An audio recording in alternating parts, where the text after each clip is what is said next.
우리 하나님 말씀 잠언 22장 7절에서 11절 말씀 같이 보도록 하겠습니다. 잠언 22장 7절에서 11절 말씀 우리 다 같이 교독하겠습니다. 제가 먼저 봉독합니다. 부자는 가난한 자를 주관하고 빚진 자는 채주의 종이 되느니라. 악을 뿌리는 자는 재앙을 거두리니 그 분노의 기세가 쇠하리라. 선한 눈을 가진 자는 복을 받으리니 이는 양식을 가난한 자에게 주매니라.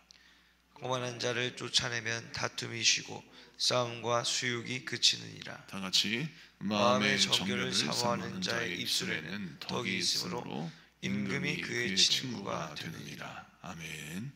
자, 오늘은 잠언 22장 7절에서 11절까지 말씀을 통해서 세상은 그렇게 낭만적이지 않다라는 제목으로 말씀을 전거할 때 많은 은혜 받는 시간 되기를 바랍니다. 사람은 누구나 눈앞의 어려움과 현실의 압박 속에서 어떻게 되겠지라고 하는 생각을 하게 됩니다. 이런 생각이 잘못된 것은 아닙니다.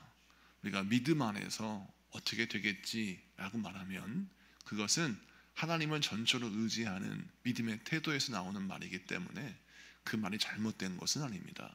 그런데 우리가 분별해야 할 것은 미래의 불확실, 내 인생의 여러 가지 힘들고 어려운 상황 속에서 하나님의 주권을 인정하고 하나님께서 함께 하시고 하나님이 이루어 가실 것을 기대하면서 어떻게 되겠지라고 하는 말은 우리를 다시 한번 주님을 의지하는 어떤 길로 인도하는 말이기도 하지만, 만약 믿음을 잃어버리고 생각의 기름을 따라 어떻게 되겠지, 그냥 막 살아야 되겠어 라고 하는 말은 생각의 기름에서 나오는 말이기도 합니다. 그래서 우리는 우리의 인생을 돌아보면서 하나님을 전적으로 의지하는 삶을 살고 있는지, 아니면 생각의 게으름 때문에 믿음으로 주를 바라보고 하나님이 나에게 허락하신 기업과 시간을 성용하고 있는지를 잘 살펴보아야 합니다. 오늘 본 말씀 7절을 봅시다. 7절을 보면 부자는 가난한 자를 주관하고 빚진 자는 채주의 종이 되느니라. 아멘. 자, 이 말씀은 무엇을 지금 성경은 말하고 있냐면 우리의 잔혹한 현실을 그대로 여실 없이 보여주는 것입니다. 부자는 가난한 자를 주관한다, 가난한 자의 주인이 된다는 뜻입니다. 그리고 빚진 자는 돈을 빌려준 자의 종이 된다, 이런 뜻이죠. 자, 이 말씀은 곧 우리에게 무엇을 시사하고 있냐면 우리가 감당할 수 없는 빚, 사채를 지게 되면 결국 그 사채가 돈을 빌려준 자에게는 권리가 되고, 아니 힘이 되고, 돈을 빌린 자에게는 이제는 어떤 올가미가 되어서 그 돈을 빌려준 사람의 종이 될 수밖에 없음을 설명합니다. 자, 그래서 이 말씀에서 시사하는 바가 뭐냐면 우리가 미래를 준비할 때에 감당할 수 없는 빚을 지는 것은 하나님 앞에 올바르지 않다는 것을 설명하고 있는 것이죠. 믿음의 사람은 감당할 수 있느냐, 감당할 수 없느냐, 이걸 분별해야 하는 것입니다. 돈을 빌릴 때에도 이 돈을 감당할 수 있느냐, 이것을 감당하지 못하겠느냐, 이거를 분별하는 것이 지혜다라는 걸 설명합니다. 그리고 더 나아가서 우리가 어떻게 해야 되냐면 내가 돈을 빌리는 것으로 끝나는 것이 아니라 오히려 그 돈을 빌린 것을 갚지 못하면 결국 채주에 의해서 종이 되고 우리의 인생의 미래가 망가지는 것처럼 성경에서 강조하는 바가 뭐냐면 나의 무심코 행한 행동, 아니면 그냥 어떻게 되겠지라고 하는 막연한 생각으로 뭔가 일을 하면 그것은 결국 우리의 인생의 미래를 망가뜨려 버린다라는 거예요. 그래서 성경이 강조하는 바가 무엇이냐면 우리가 한 걸음 한 걸음 걸어갈 때마다 나의 선택과 나의 이 길이 어떠한 결과를 낳는가, 어떠한 결과를 만나는가, 이것을 한번 주의 깊게 생각하면서 선택을 해야 된다라는 것입니다. 그렇습니다. 우리는 부동산을 계약하거나 아니면 하다못해 자동차, 중고차를 하나 사는 것도 잘못 선택하면 여러 가지 힘들고 어려운 낭패를 겪지 않습니까? 그것처럼 우리 인생에서 크고 작은 선택을 하나님의 은혜 가운데 지혜롭게 잘하는 우리 모두가 되기를 축복합니다. 자, 그 다음에 8절 9절 여러분이 한번 읽어주시겠어요? 8절 9절 시작. 악을 뿌리는 자는 재앙을 거두리니 그 분노의 기세가 쇠하리라. 선한 눈을 가진 자는 복을 받으리니 이는 양식을 가난한 자에게 줌이니라. 아멘. 자, 7절 말씀에서는 무엇을 성경은 폭로합니까? 세상이 그렇게 낭만적이지 않다. 네 생각대로 풀어지지 않는다 라는 걸 설명하면서 또 악인들에게 경고합니다. 악인들이 생각할 때는 내가 돈이 많고 내가 힘이 있고 내가 누군가를 좌지우지할 수 있는 그런 사람이라 할지라도 그가 만약 악을 뿌리면 그 악을 뿌리면 재앙을 거둘 것이다 라고 설명합니다. 그러니까 7절과 8절이 연결되어 있어요. 7절 말씀에서 아니란 생각을 가지고 악인들의 돈에 걸려들면 그 사람들은 큰 어려움을 겪게 되지만 또 그렇다고 해서 그 악을 뿌리는 자, 내가 가진 것이 많고 내가 힘을 가지고 있다고 해서 가난한 사람들을 학대하고 가난한 사람들을 핍박하고 그들에게 주인 노릇을 하려고 하면 그는 곧 또 재앙을 거둘 것이다 라고 설명하면서 성경은 무엇을 설명하냐면 하나님의 법칙이 있는데 그것은 무엇이냐? 뿌린 대로 거둔다, 심은 대로 거둔다라는 걸 설명하고 있는 것입니다. 자, 그래서 9절 말씀에 보면 선한 눈을 가진 자는 복을 받으리니, 이 말씀이 중요한 핵심인데 선한 눈이란 성경에서 무엇을 뜻하냐면 원어에 보면 이 선한 눈은 긍휼의 눈을 가진 자를 말합니다. 자, 늘 긍휼의 눈을 가지고 또 넉넉함과 정직함을 가지고 사람들을 바라보는 자, 그런 사람들은 복을 받는다라는 것이고 이는 양식을 가난한 자에게 주민이라. 아멘. 지금 7절과 9절이 상반되죠. 7절은 우리의 잔혹한 현실을 설명하고 있습니다.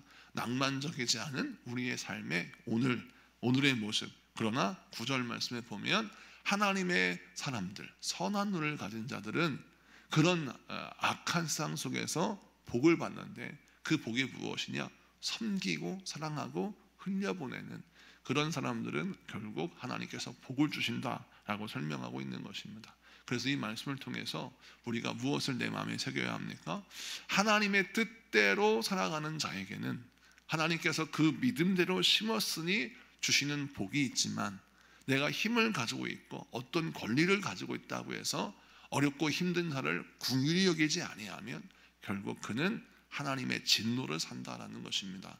그래서 우리는 세상의 법칙대로 인생을 살지 말고 하나님의 말씀대로 인생을 살고 우리가 항상 강한 자와 약한 자를 대할 때도 하나님의 말씀을 따라 우리의 태도를 결정했을 때 우리는 승리할 줄로 믿습니다. 자, 그 다음에 우리 10절 11절을 보겠습니다. 10절 11절 우리 다 같이 합독합니다. 시작. 거만한 자를 쫓아내면 다툼이 쉬고 싸움과 수욕이 그치느니라. 마음의 정결을 사모하는 자의 입술에는 덕이 있으므로 임금이 그의 친구가 되느니라. 아멘. 자, 오늘 말씀 10절 11절은 뭘 뜻하냐면 관계의 복을 얻는 방법을 설명하고 있습니다. 관계의 복. 자, 잠언은 계속해서 무엇을 설명하고 있냐면 하나님의 복이 인간관계를 통해서 우리에게 허락되어지기도 한다는 것을 설명하고 있습니다. 우리 하나님이 모든 자연 만물을 이제 운영하시면서 하나님께서 환경을 통해서 우리에게 복을 주시기도 하시고 또 하나님의 섭리를 통해서 우리에게 복을 주시기도 하시고 그 섭리의 과정 속에서 사람이 쓰임 받기도 합니다. 그래서 성령은 우리에게 끊임없이 잠언은 특별히 우리에게 말씀하기를 인간관계, 이 공동체의 사회 또 우리 삶의 사람 대 사람과의 관계에서 우리가 복된 관계를 맺어야 하나님의 복이 건너올 수 있는 다리가 얹어진다는 것이죠. 그래서 인간관계를 어떻게 잘할 것인가를 설명하는데 오늘 말씀 10절 거만한 자는 누구냐면 태도가 교만한 사람을 말합니다. 그러니까 이 말씀도 역시 7절과 연결되어 있죠. 내가 힘을 가지고 있다고 해서 가난한 사람을 깔보거나 얕보거나 또 내가 뭔가 권력을 가지고 있다고 해서 권력이 없는 약한 자를 업신여기는 태도, 이런 것을 거만한 자라는 것입니다. 이런 거만한 태도를 가지고 있으면 결국 다툼이 일어나고 싸움과 수욕, 그러니까 수치스러운 일들과 또 정말 다툴 수밖에 없는 일들이 끊임없이 일어난다는 것입니다. 그러니까 이런 자들은 결국 아무리 힘을 가지고 있다 할지라도 그의 인간관계가 깨져버린다는 거예요. 반면에 마음의 정결을 사모하는 자 누굽니까? 하나님이 보시기에 항상 정결한 신앙생활을 하고 있는 그런 사람들을 설명합니다. 자, 하나님을 경외하는 사람이기 때문에 이 사람들은 태도가 겸손해요. 왜? 늘 하나님의 시선을 의식할 수밖에 없죠. 내가 하나님의 은혜로 말미암아 죄를 사함받고 구원을 얻고 하나님의 은혜로 말미암아 내가 이렇게 복된 인생을 살고 있는데 내가 어찌하여 우리 하나님 앞에서 교만할 수 있는가? 겸손한 태도를 가지고 인생을 살아가는 것이죠. 하나님 앞에 겸손하고 사람 앞에서도 겸손합니다. 자, 그런 사람들은 자, 임금이 그의 친구가 된다라고 성경 기록하고 있죠. 하나님께서 그의 인간관계 속에서 나라의 임금과 같이 돈과 권력과 명예와 모든 것을 다 가진 그런 사람을 하나님이 붙여주신다라는 것입니다. 자, 그래서 이 말씀을 통해서 우리가 결론적으로 무엇을 깨닫고 알아야 합니까? 아하, 그렇구나. 우리가 힘을 가지고 있다고 해서 힘이 없는 자를 얕보거나 또 그를 학대하는 것이 아니라 오히려 내가 가진 힘을 남을 돕는 데 사용하고 내가 가진 물질을 남을 섬기는 데 사용하면 그 사람은 복을 받는데 그 복 중에 하나가 하나님이 허락하신 복이고 또 하나는 하나님이 허락하신 인간관계 속에서 임금을 나의 친구로 붙여주시는 놀라운 하나님의 섭리의 복을 나에게 허락하신다는 것입니다. 이 말씀 붙들고 여러분 막연하게 인생을 대하는 태도를 버리고 하나님의 말씀을 붙들고 우리가 어떻게 하면 나의 인간관계를 하나님의 은혜 가운데 잘 맺어갈 것인지 또 그리고 삶을 살아가는 태도가 또 어떠해야 하는지 그리고 내가 어떤 씨를 뿌리고 있는지 내가 복의 씨를 뿌리고 있는지 재앙의 씨를 뿌리고 있는지 나의 크고 작은 선택도 그냥 사람 말만 듣고 하지 말고 충분히 기도하고 앞과 뒤를 살펴서 여러분 악한 사람 최주의 손에 그 마수에 걸려들지 아니하고 여러분 하나님 말씀 붙들고 악한 원수마귀가 파나오는 함정에 빠지지 말고 여러분 성령 충만하여 하나님이 인도하시는 믿음의 길 지혜의 길을 걸어가는 저와 여러분 되시기를 축복합니다. 우리 공동 기도문 같이 선포하며 기도하겠습니다. 같이 선포합니다. 시작. 전능하신 아버지 하나님, 우리의 걸음과 선택을 붙드시는 주님 앞에 오늘의 삶을 온전히 맡겨 드립니다. 헛된 기대에 머물지 않게 하시고 지혜로운 분별로 선을 심으며 악을 멀리하는 사람이 되게 하옵소서. 우리의 마음을 깨끗하게 지켜주시어 말과 관계 속에서 주님의 은혜가 드러나게 하옵소서. 오늘도 주께서 열어주시는 길을 믿음으로 걷게 하시기를 예수 그리스도의 이름으로 기도드립니다. 아멘.